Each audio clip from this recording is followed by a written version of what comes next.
News 18 ಡಿಜಿಟಲ್ಗೆ ಸ್ವಾಗತ. ನಾನು ಹೆಬ್ಬಾಕ ತಿಮ್ಮೇಗೌಡ. ಮೂಡ ಹಗರಣ ಕುರಿತಂತೆ ಮುಖ್ಯಮಂತ್ರಿ ಸಿದ್ದರಾಮಯ್ಯನವರ ವಿರುದ್ಧ ರಾಜ್ಯಪಾಲರು ಕೊಟ್ಟಿರತಕ್ಕಂಥ ಪ್ರಾಸಿಕ್ಯೂಷನ್ ಕುರಿತಂತೆ ನಾಳೆ ಹೈಕೋರ್ಟ್ನಲ್ಲಿ ವಿಚಾರಣೆ ನಡೀತಾ ಇದೆ. ಮುಖ್ಯಮಂತ್ರಿಗಳ ಪರವಾಗಿ ಅಭಿಷೇಕ್ ಸಿಂಘ್ವಿ ವಾದವನ್ನು ಮಂಡಿಸಿದ್ರೆ, ಇತ್ತ ತುಷಾರ್ ಮೆಹ್ತಾರವರು ಪ್ರತಿವಾದಿಗಳ ಪರವಾಗಿ ವಾದವನ್ನು ಮಂಡಿಸಲಿದ್ದಾರೆ. ನಾಳೆಯೇ ತೀರ್ಪು ಅಂದರೆ ನಾಳೆಯೇ ಒಂದು ವಿಚಾರಣೆ ಬಹುತೇಕ ಅಂತ್ಯವಾಗುವಂಥ ಒಂದು ಸಾಧ್ಯತೆಗಳಿದ್ದಾವೆ. ಆದರೆ ಹೈಕೋರ್ಟ್ ನಾಳೆಯೇ ತೀರ್ಪನ್ನು ಪ್ರಕಟ ಮಾಡುತ್ತಾ ಅಥವಾ ತೀರ್ಪನ್ನು ಕಾಯ್ದಿರಿಸುತ್ತಾ ಅನ್ನುವಂಥ ಒಂದು ಕುತೂಹಲವು ಕೂಡ ಮೂಡಿಸಿರ್ತಕ್ಕಂಥದ್ದು. ಈ ನೆಲೆಯಲ್ಲಿ ತೀವ್ರ ಟೆನ್ಷನ್ಗೆ ಒಳಗಾಗಿರ್ತಕ್ಕಂಥ ಮುಖ್ಯಮಂತ್ರಿ ಸಿದ್ದರಾಮಯ್ಯನವರು ನಾಳೆ ಯಾವುದೇ ಕಾರ್ಯಕ್ರಮಗಳನ್ನು ಹಮ್ಮಿಕೊಂಡಿಲ್ಲ. ನಾಡಿದ್ದು ಮಾಗಡಿ ಪಟ್ಟಣದಲ್ಲಿ ನಡೆಯುವಂಥ ಕೆಲವೊಂದು ಅಭಿವೃದ್ಧಿ ಕಾರ್ಯಕ್ರಮಗಳಿಗೆ ಸಂಬಂಧಪಟ್ಟಂತೆ ಉದ್ಘಾಟನಾ ಸಮಾರಂಭದಲ್ಲಿ ಭಾಗಿಯಾಗ್ತಾ ಇದ್ದಾರೆ. ಈ ನಡುವೆ ಕಾನೂನು ತಜ್ಞರ ಜೊತೆ ಮುಖ್ಯಮಂತ್ರಿ ಸಿದ್ದರಾಮಯ್ಯನವರು ನಾಳೆ ಬೆಳಿಗ್ಗೆ ಚರ್ಚೆಯನ್ನು ನಡೆಸಲಿದ್ದಾರೆ. ಇದು ಒಂದು ಕಡೆ ಆದರೆ, ಇನ್ನು ಮುಖ್ಯಮಂತ್ರಿ ಸಿದ್ದರಾಮಯ್ಯನವರ ಪರವಾಗಿ ಕೆಲವರು ಪರೋಕ್ಷವಾಗಿ ಹೈಕಮಾಂಡ್ಗೆ ಪತ್ರವನ್ನು ಬರೆದಿರ್ತಕ್ಕಂಥದ್ದು ಎಲ್ಲ ಒಂದು ಕಡೆಗೆ ಇದೀಗ ಚರ್ಚೆಗೂ ಕೂಡ ಗ್ರಾಸವಾಗಿರ್ತಕ್ಕಂಥದ್ದು. ಹೇಗೆ ಕೆಲವರು ಅಂದರೆ ಮುಂದಿನ ಮುಖ್ಯಮಂತ್ರಿ ಕುರಿತಂತೆ ಸಚಿವರು ಕೊಟ್ಟಿರ್ತಕ್ಕಂಥ ಒಂದು ಹೇಳಿಕೆಗಳು, ಇದರಿಂದ ಪಕ್ಷಕ್ಕಾಗ್ತಾ ಇರ್ತಕ್ಕಂಥ ಒಂದು ಡ್ಯಾಮೇಜ್ ಬಗ್ಗೆ ಇದೀಗ ಹೈಕಮಾಂಡ್ ನಾಯಕರ ಗಮನವನ್ನು ಸೆಳೆದಿರ್ತಕ್ಕಂಥದ್ದು. ಯಾಕಂತ ಹೇಳಿದ್ರೆ, ಒಂದು ವೇಳೆ ತೀರ್ಪು ವ್ಯತಿರಿಕ್ತವಾದರೆ ಹೈಕೋರ್ಟ್ನಲ್ಲಿ CM ವಿರುದ್ಧ ತೀರ್ಪು ವ್ಯತಿರಿಕ್ತವಾಗಿ ರಾಜ್ಯಪಾಲರ ಪ್ರಾಸಿಕ್ಯೂಷನನ್ನು ಎತ್ತಿ ಹಿಡಿದಿದ್ದೇ ಆಗಿದ್ದಲ್ಲಿ ಅದು ಮುಖ್ಯಮಂತ್ರಿಗಳ ರಾಜೀನಾಮೆಗೆ ಕಾರಣವಾಗ್ಬೋದು. ಪ್ರತಿಪಕ್ಷಗಳು ಸಿದ್ದರಾಮಯ್ಯನವರ ರಾಜೀನಾಮೆಗೆ ಬಿಗಿಪಟ್ಟನ್ನು ಹಿಡಿಬೋದು. ಸೊ ಹೀಗಾಗಿಯೇ ಮುಖ್ಯಮಂತ್ರಿಗಳು ತಮಗೆ ನೈತಿಕತೆಯ ಪ್ರಶ್ನೆ ಎದುರಾದಂಥ ಹಿನ್ನೆಲೆಯಲ್ಲಿ ಸಹಜವಾಗಿ ಅವರು ರಾಜೀನಾಮೆಯನ್ನು ಕೊಡುವಂಥ ಒಂದು ಪ್ರಸಂಗ ಎದುರಾಗ್ಬೋದು ಅನ್ನುವಂಥ ನಿಟ್ಟಲ್ಲಿ ಈಗಾಗಲೇ ಜಗಜ್ಜಾಹಿರವಾಗಿ ಸಾರ್ವಜನಿಕವಾಗಿ ವ್ಯಾಪಕವಾಗಿ ಚರ್ಚೆ ಆಗ್ತಾ ಇರ್ತಕ್ಕಂಥದ್ದು ರಾಜ್ಯ ರಾಜಕಾರಣದಲ್ಲಿ. ಸೊ ಹೀಗಾಗಿಯೇ CM ಹುದ್ದೆಯ ಕನಸು ಕಂಡಿರ್ತಕ್ಕಂಥ ಕೆಲವರು ಅಂದರೆ ಕೆಲ ಸಚಿವರಲ್ಲಿ ಸಹಜವಾಗಿ CM ಹುದ್ದೆಯ ಕನಸು ಚಿಗುರು ಹೊಡೆದಿದೆ ಈ ಒಂದು ಬೆಳವಣಿಗೆಗಳಿಂದ.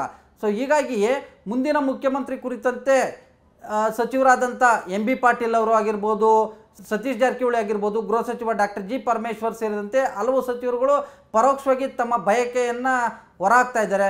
ಕೆಲವರು ಡಿನ್ನರ್ ಮೀಟಿಂಗನ್ನು ಮಾಡ್ತಾ ಇರ್ತಕ್ಕಂಥದ್ದು, ಕೆಲವರು ಬ್ರೇಕ್ಫಾಸ್ಟ್ ಮೀಟಿಂಗು, ಮತ್ತೊಂದು ಕಡೆಗೆ ಕೆಲವರು ರಹಸ್ಯ ಸಭೆಗಳನ್ನ ಕೂಡ ನಡೆಸ್ತಾ ಇರ್ತಕ್ಕಂಥದ್ದು ಯಾವುದೇ ಗುಟ್ಟಾಗಿ ಉಳಿದಿಲ್ಲ. ಈ ನಡುವೆ ಉಪಮುಖ್ಯಮಂತ್ರಿಯೂ ಆಗಿರ್ತಕ್ಕಂಥ KPCC ಅಧ್ಯಕ್ಷ DK ಶಿವಕುಮಾರ್ ಅವರು ಅಮೆರಿಕದ ವಾಷಿಂಗ್ಟನ್ನಲ್ಲಿ ಲೋಕಸಭೆಯ ಪ್ರತಿಪಕ್ಷ ನಾಯಕ ಆಗಿರ್ತಕ್ಕಂಥ ರಾಹುಲ್ ಗಾಂಧಿಯವ್ರನ್ನ ಭೇಟಿ ಮಾಡಿರ್ತಕ್ಕಂಥದ್ದು ಇದೀಗ ರಾಜ್ಯ ಕಾಂಗ್ರೆಸ್ನಲ್ಲಿ ಒಂದು ರೀತಿ ತೀವ್ರ ಚರ್ಚೆಗೂ ಕೂಡ ಗ್ರಾಸವಾಗಿರ್ತಕ್ಕಂಥದ್ದು. ಸೊ ಹೀಗಾಗಿ ಈ ಎಲ್ಲ ಬೆಳವಣಿಗೆಗಳ ನಡುವೆ ಕಾಂಗ್ರೆಸ್ನ ಕೆಲ ಹಿರಿಯ ನಾಯಕರು ಹೈಕಮಾಂಡ್ಗೆ ಬರೆದಿರ್ತಕ್ಕಂಥ ಒಂದು ಪತ್ರವನ್ನೇ ಅಸ್ತ್ರವನ್ನಾಗಿ ಮಾಡ್ಕೊಂಡಿರ್ತಕ್ಕಂಥ ಸಿದ್ದರಾಮಯ್ಯನವರು ಇದೀಗ ರಕ್ಷಣಾತ್ಮಕ ಆಟಕ್ಕೆ ಮುಂದಾದ್ರ ಅಂತ. ಯಾಕಂತ ಹೇಳಿದ್ರೆ ನೋಡಿ, ನನ್ನನ್ನೇನಾದರೂ ಕೆಳಗಡೆ ಇಳಿಸಿದ್ರೆ ಈ ರೀತಿಯಾಗಿ ಪಕ್ಷದಲ್ಲಿ ಗೊಂದಲ ಉಂಟಾಗುತ್ತೆ. ಮುಖ್ಯಮಂತ್ರಿ ಹುದ್ದೆಗೆ ಈಗಾಗಲೇ ಪರೋಕ್ಷವಾಗಿ ಒಂದು ರೀತಿ ಲಾಬಿಯನ್ನು ಶುರು ಮಾಡಿದ್ದಾರೆ. ಎಲ್ಲೋ ಒಂದು ಕಡೆಯಾಗಿ ತಮ್ಮನ್ನು ಕೆಳಗಡೆ ಇಳಿಸಿದ್ರೆ ಅದು ಭಿನ್ನಮತಕ್ಕೂ ಕೂಡ ಕಾರಣವಾಗ್ಬೋದು ಅನ್ನುವಂಥ ಒಂದು ಸಂದೇಶವನ್ನು ಇದೀಗ ಒಂದು ಪತ್ರದ ಮೂಲಕ ರವಾನೆ ಮಾಡಿದ್ರ ಅಂತ. ಯಾಕಂತ ಹೇಳಿದ್ರೆ, ಪತ್ರವನ್ನು ಬರೆದಿರ್ತಕ್ಕಂಥ 15 ಮಂದಿಯಲ್ಲಿ ಬಹುತೇಕರು ಸಿದ್ದರಾಮಯ್ಯನವರ ಆಪ್ತಮಣದಲ್ಲಿ ಗುರುತಿಸ್ಕೊಂಡಿರ್ತಕ್ಕಂಥವ್ರು. BL ಶಂಕರ್ ಆಗಿರ್ಬೋದು, ಮಾಜಿ ಸಂಸದ BN ಚಂದ್ರಪ್ಪ, ಮಾಜಿ ಸಚಿವ HM ರೇವಣ್ಣ, VS ಉಗ್ರಪ್ಪ ಸೇರಿದಂತೆ ಬಹುತೇಕರು ಬರೆದಿರ್ತಕ್ಕಂಥವ್ರು, ಅಂದರೆ ಪತ್ರವನ್ನು ಬರೆದಿರ್ತಕ್ಕಂಥವ್ರು. ಸೊ ಹೀಗಾಗಿಯೇ ಈ ಒಂದು ಪತ್ರದ ಹಿಂದೆ ಮುಖ್ಯಮಂತ್ರಿ ಸಿದ್ದರಾಮಯ್ಯನವರ ಒಂದು ಪಾತ್ರ ಇದೆ ಅಂತ ಹೇಳಲಾಗ್ತಾ ಇದೆ. ಯಾಕಂತ ಹೇಳಿದ್ರೆ, ಈ ಹಂತದಲ್ಲಿ ಇಂಥದ್ದೊಂದು ಪತ್ರವನ್ನು ರವಾನೆ ಮಾಡಿದ್ದೇ ಆಗಿದ್ದಲ್ಲಿ ಅದು ಎಲ್ಲೋ ಒಂದು ಕಡೆಗೆ ಹೈಕಮಾಂಡ್ ಗಮನವನ್ನು ಸೆಳೆಯುತ್ತೆ. ಸಿದ್ದರಾಮಯ್ಯನವ್ರನ್ನ ಹೊರತುಪಡಿಸಿದ್ರೆ ಬೇರೆ ಯಾರನ್ನೇ CM ಮಾಡಿದರೂ ಕೂಡ ಪಕ್ಷದಲ್ಲಿ ಭಿನ್ನಮತ ಸಹಜವಾಗುತ್ತೆ, ಭಿನ್ನಮತ ಸಹಜವಾಗಿ ಉಲ್ಬಣವಾಗುತ್ತೆ. ಅದು ಪಕ್ಷಕ್ಕೆ ದೊಡ್ಡ ಮಟ್ಟದ ಡ್ಯಾಮೇಜ್ ಆಗುತ್ತೆ.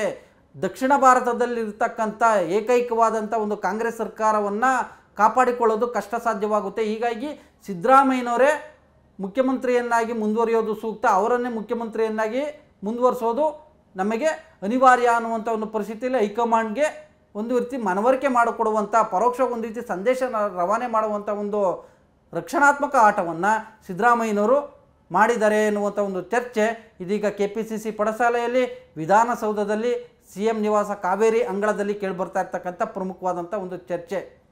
ಈ ವಿಡಿಯೋ ನಿಮಗೆ ಇಷ್ಟ ಆಗಿದ್ದರೆ ಲೈಕ್ ಮಾಡಿ, ಕಾಮೆಂಟ್ ಮಾಡಿ, ಶೇರ್ ಮಾಡಿ. ಕ್ಯಾಮ್ರಾಮನ್ ಶಿವಪ್ಪ ಜೊತೆ ಹೆಬ್ಬಾಕ ತಿಮ್ಮೇಗೌಡ, ನ್ಯೂಸ್ 18 ಕನ್ನಡ, ಬೆಂಗಳೂರು. ಕನ್ನಡಿಗರ ಮೆಚ್ಚಿನ ನಿಮ್ಮ ನ್ಯೂಸ್ 18 ಕನ್ನಡ ಈಗ ವಾಟ್ಸ್ಆಪ್ನಲ್ಲಿಯೂ ಲಭ್ಯ. ಕರ್ನಾಟಕ ಮತ್ತು ದೇಶ ವಿದೇಶದ 360 ಡಿಗ್ರಿ ಸುದ್ದಿ ವಿವರವನ್ನ ನೀವು ನಿಮ್ಮ ಕೈ ಬೆರಳುಗಳಲ್ಲಿಯೇ ಪಡೆಯೋದಿಕ್ಕೆ ಈ QR ಕೋಡ್ ಅನ್ನು ಸ್ಕ್ಯಾನ್ ಮಾಡಿ. ನಮ್ಮ ಚಾನೆಲ್ ಅನ್ನು ಫಾಲೋ ಮಾಡಿ, ನೋಟಿಫಿಕೇಶನ್ ಆನ್ ಮಾಡಿ.